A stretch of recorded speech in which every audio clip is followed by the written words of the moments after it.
strive to provide you with the best performing, longest lasting, hardest working machine. Trusted by the trades.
Duty Pitman Arm Puller is designed to remove the pitman arm shaft in cars and light trucks.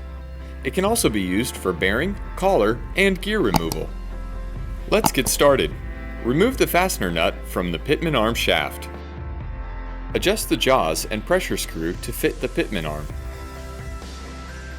After adjusting the pressure screw on the pitman arm shaft, tighten 1 or 2 additional turns to apply pressure on the shaft. Use a breaker bar on the pressure screw. Do not use power tools or air tools. Continue to apply force until the